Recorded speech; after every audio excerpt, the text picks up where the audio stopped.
Halo guys, Assalamualaikum warahmatullahi wabarakatuh. Kembali lagi di channel saya, Diari Bansos. Sahabat YouTube, bagaimana kabarnya hari ini? Semoga sahabat YouTube semua dalam keadaan sehat, tambah rezekinya, dan tentunya semakin sukses. Pada kesempatan kali ini saya akan menginformasikan kepada sahabat YouTube semua tentang hasil rapat koordinasi PKH hari ini di tanggal 15 Maret tahun 2023. Tentunya rapat yang dimaksud ini adalah rapat di wilayah kami, yaitu di Kabupaten Banyuwangi ya. Di mana di situ ada beberapa poin penting, salah satunya terkait dengan proses pencairan ya bantuan sosial. Nah, kira-kira informasi selengkapnya seperti apa? Yang jelas para KPM, PKH dan BPNT harus melakukan hal yang salah satu poinnya ada di dalam hasil rapat kali ini. Nah, kira-kira informasi selengkapnya seperti apa? Simak video ini hingga akhir. Jangan di skip supaya tidak menimbulkan gagal paham dan tentunya salah paham. Bagi yang bergabung dan baru kenal dengan channel Diari Bansos, saya ucapkan selamat datang dan terima kasih banyak. Saya mohon bantuannya kepada sahabat YouTube semua untuk terus mendukung channel Diari Bansos dengan cara like, share, komen, dan tentunya silakan di subscribe channelnya, aktifkan notifikasi loncengnya supaya sahabat YouTube semua tidak ketinggalan di video-video terbaru dari channel Diari Bansos ini. Dan silahkan di share ke grup-grup media sosial sahabat YouTube semua apabila video kali ini bermanfaat. Oke sahabat YouTube, langsung saja saya akan melanjutkan informasinya tentang hasil rapat koordinasi PKH hari ini di tanggal 15 Maret tahun 2023. Salah satu poinnya tentunya adalah para KPM, PKH dan juga BPNT ini harus melakukan hal yang salah satu poinnya ada di dalam hasil rapat kali ini. Nah, tentunya rapat koordinasi ini dilakukan khusus di wilayah kami, yaitu di Kabupaten Banyuwangi ya sahabat YouTube. Nah, pada hari ini tepatnya di tanggal 15 Maret tahun 2023, kita para pendamping sosial program Keluarga Harapan yang ada di wilayah Kabupaten Banyuwangi melakukan rapat koordinasi dengan koordinator kabupaten ya, tepatnya di Kecamatan Singunjuruh ya sahabat YouTube. Di mana di dalam rapat tersebut terdapat beberapa poin-poin yang sangat penting tentunya yang oleh para keluarga penerima manfaat ini harus dipahami dan juga harus dilaksanakan ya sahabat YouTube. Nah, poinnya apa saja? Yang pertama, nah ini para KPM, PKH dan juga BPNT harus sigap, artinya juga harus mengerti kondisi di sekitarnya.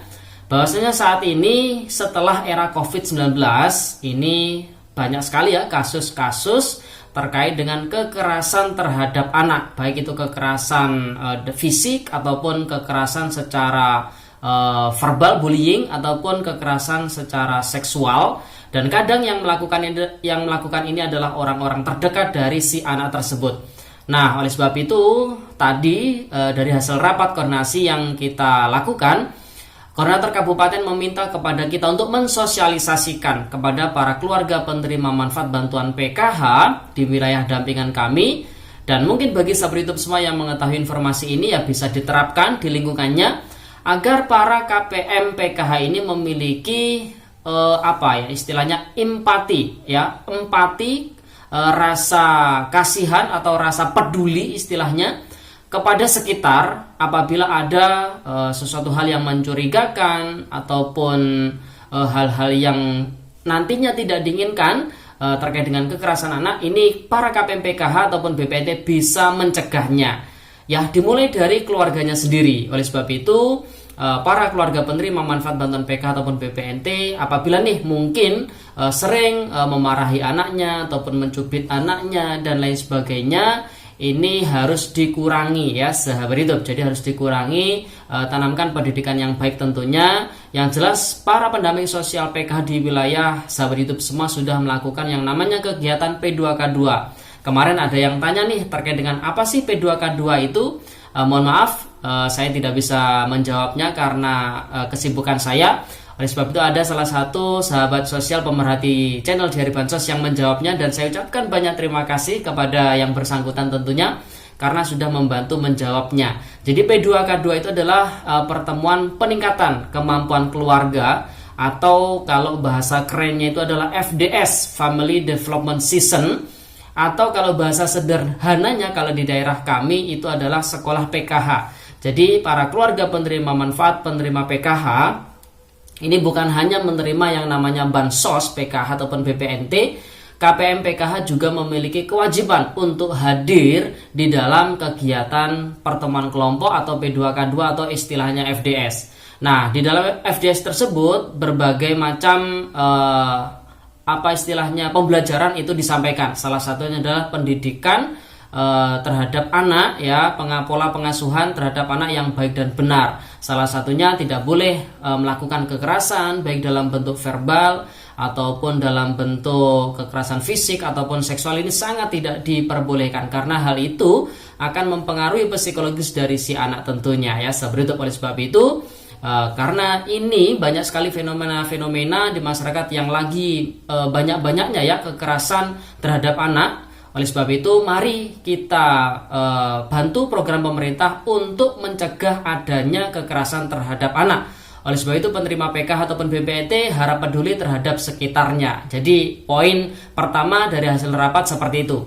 Kemudian yang kedua, terkait dengan laporan bulanan yang dilakukan oleh para pendamping sosial PKH. Ini juga harus tetap dilaksanakan. Kemudian selain ada laporan bulanan, juga ada laporan harian yang harus di entry oleh SDM PKH masing-masing melalui akun ISDM-nya. Jadi seperti itu, ya, ini khusus pendamping tentunya. Kemudian yang berikutnya terkait dengan bantuan BPNT. Nah, ini bantuan BPNT khusus di wilayah kami yang menggunakan Bank BTN. Ini ada bocoran sedikit, tidak melalui kartu KKS, ya, sahabat YouTube, namun melalui PT Pos Indonesia berdasarkan surat dari Kemensos yang masuk ke dalam dinas sosial. Namun suratnya masih belum dipublikasikan.